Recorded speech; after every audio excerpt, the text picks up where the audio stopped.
If you're getting your first Echo or just trying to figure out some more uses for the ones you have, this video has you covered with 10 of my everyday uses for Alexa and the Echoes.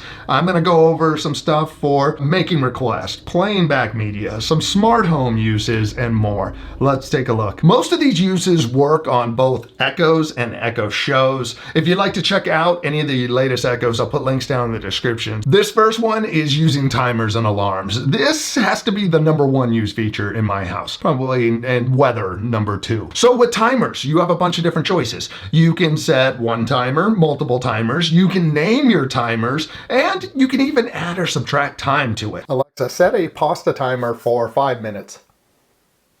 Pasta timer, 5 minutes, starting now. Alexa, add 2 minutes to the pasta timer. 2 minutes added. With Echo Shows, you can see your timers running and the name of them. I do like that you can add or subtract time to it. When timers go off, you can ask them to stop on any Echo, which is nice, especially when someone sets a timer in another room or on another floor. Echoes make great alarm clocks. You can just use the default sound if you ask to set an alarm, or you can ask for a song, an artist, a genre of music. Alexa, wake me every weekday morning at 6:30 a.m. to classic rock. Alarm set for every weekday at 6:30 a.m. to Classic Rock Essentials on Apple Music. Beyond waking you, alarms can be great for triggering routines. For example, when my alarm goes off, it triggers an automation that turns on my coffee maker, turns on some lights downstairs, and turns on the lights here in my office. Both timers and alarms can be controlled within the app. Next is another big one here in the house. It is drop-in and announcements. We use announcements a lot. Instead of yelling upstairs for our daughters, it's much easier to make an announcement. It broadcasts to all the Echoes in the house. Alexa, announce dinner time. Announcing. Dinner time. Announcements aren't a two-way communication, so please don't do what my daughter and wife do. It becomes a conversation broadcast through every Echo in the house. My wife makes an announcement, come down for dinner. My oldest announces what is for dinner. My wife announces what it is, and I'm going insane in between. You also have the option within the app to go in there and either record an announcement or type one to be sent. Now, drop-in is a great feature. It is a direct connection to an individual Echo. I can say drop in on the bedroom Echo, and it will connect directly to it. The light on the Echo, the ring will show green, a sound will be made, and there's a direct connection. Alexa, drop in on Echo Show 15.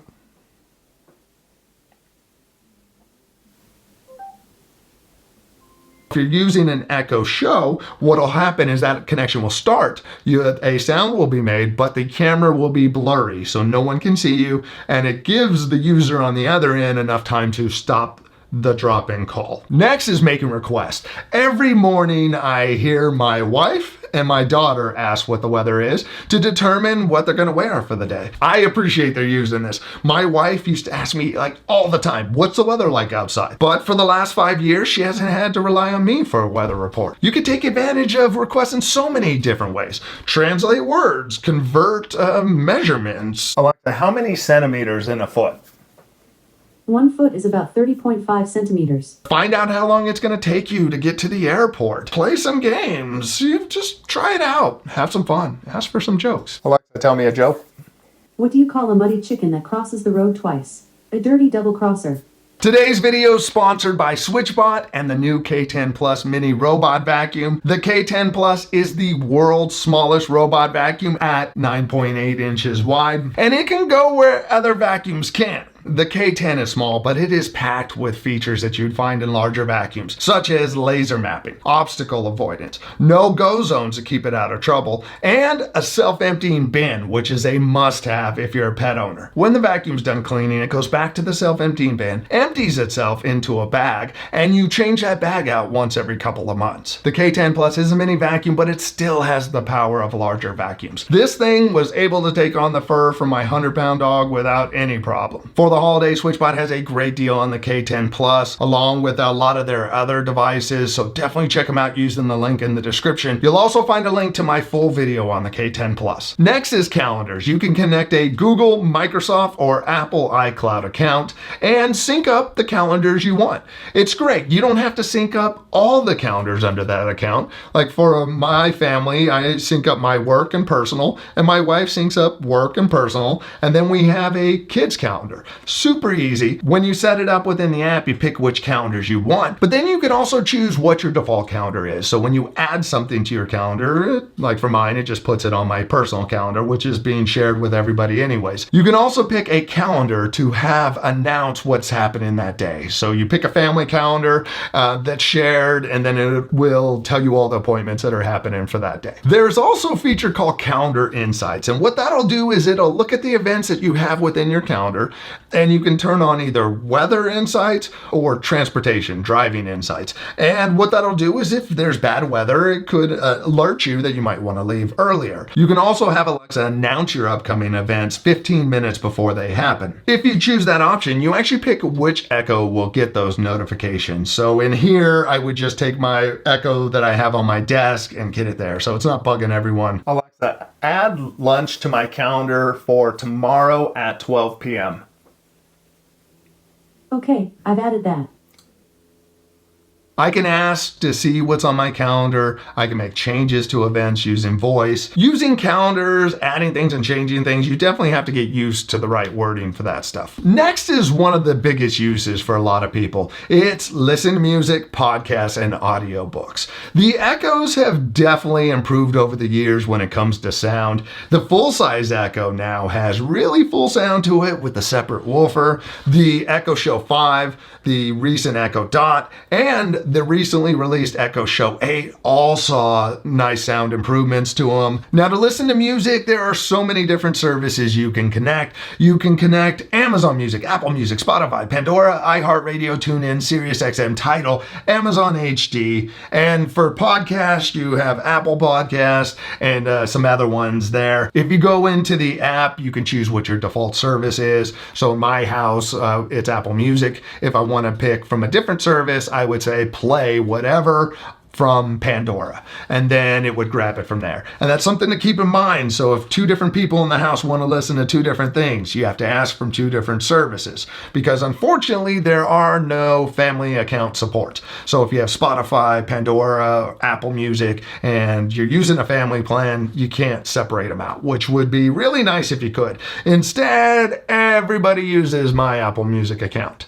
I barely use it, so the suggestions are horrible for me. To find music, you can ask for a song, artist, genre, or pick a mood for a type of music you want. Alexa, play some dinner music.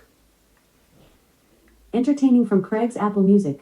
Now, if your streaming service is not supported, you can use Bluetooth to connect an Echo up to your phone or other device. Echoes are also great for listening to audiobooks. You can choose to listen on a single Echo or play it across a group. So if you have a downstairs group, all the Echoes will play that audiobook. You can also ask Alexa to read you your Kindle books, and she will read it. This next one's great for listening to music or those audiobooks. It is multi-room music groups. It allows you to take your different Echoes and group them up. For example, I have an upstairs group, a downstairs group, an office group, and if I ask to play anything on those, it'll just play them across the house. To create one of these groups, you go under your devices, you hit the plus sign, and you choose music group, and you'll see there's your three different options. You can create a multi-room music group, you can combine your Echoes with a Fire TV, or you can create a stereo pair out of two like Echoes. Unfortunately, you can't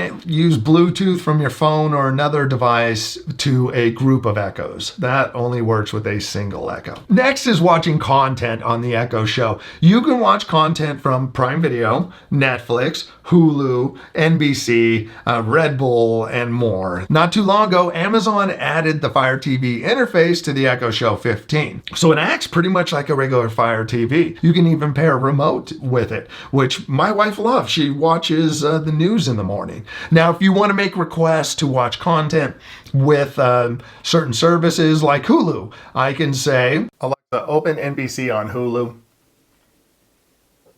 Tuning to NBC on Hulu. You can always ask for shows or movies by name. Alexa, open The Expanse on Prime Video. Here's The Expanse Season 6, Episode 6. Next is reminders. Alexa can be great with helping you remember things to do. I have one set up to remind me every Tuesday to put my trash cans out. Now, to write one of those, you would say, Alexa, remind me to go for a walk every weekday at 8 a.m. Okay, I'll remind you every weekday at 8 a.m. This reminder sounds important. Would you like me to follow up on it until it's completed? Yes. Okay, I'll follow up every hour until you tell me this is done. Next is smart home control. You can control smart plugs, smart lights, vacuums, door locks. There's a lot. Once you have your devices paired up, you can use your voice to trigger them. Or you can take advantage of this, using groups. If you go into the Alexa app and you go under your devices, you can click plus, and then you can choose to make a group. From there, you'll take the Echoes and the smart devices you want and put them into the same room and create a group out of them. Once you do that, you can control your lights by saying lights on or lights off. You don't have to remember in each room what they're called. Turn off, living room, overhead, 1. None of that. You can just say lights on and lights off. One change Amazon made to help you with your smart home that I really appreciate is to the app. Now, when you open up the app, you have your favorites, and these favorites would be the devices you want to access by touch, whether it be through the app, or these same favorites can be used within the widgets on the Echo Show. That way you can just swipe over, see widgets, select the device you want, and go right to it. A good tip to know is you can actually ask for more than one thing to happen at a time. For example, Alexa, turn off bedroom lights and turn off office lights in 5 minutes. Okay, I'll turn off the office in 5 minutes. You can also ask for things to happen in the future. Alexa, turn off bedroom lights in 5 minutes. Okay, I'll turn off the bedroom in 5 minutes. Personal favorite of mine is routines and automations. I love that in a smart home, I can have so many things happen for me, such as my curtains opening in the morning, my coffee machine turned on, lights coming on in the evening, and closing shades. Now, if you're not familiar with routines, they consist of a trigger and an action. The trigger can be a time, a voice command, a smart device does something, a sound. These are the different options for triggers. Then you have your actions, and the list of actions has grown so much over the years. You can have it give you a weather report, a news report, control smart devices, give you a traffic update, trigger skills, and one of the most important ones to learn is the custom option.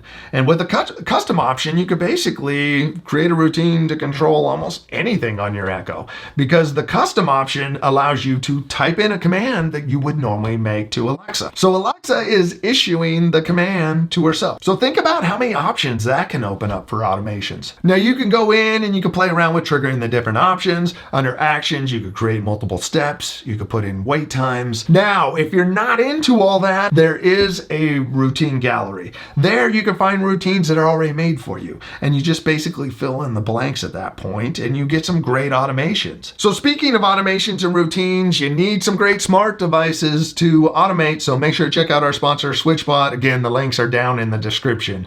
So now you know what to do with your Echoes. You should check out this video here on the new Echo Show 8. This is a solid upgrade. I was impressed by it. So go check it out and see what I mean. I'll see you over there. Thanks for watching. Bye.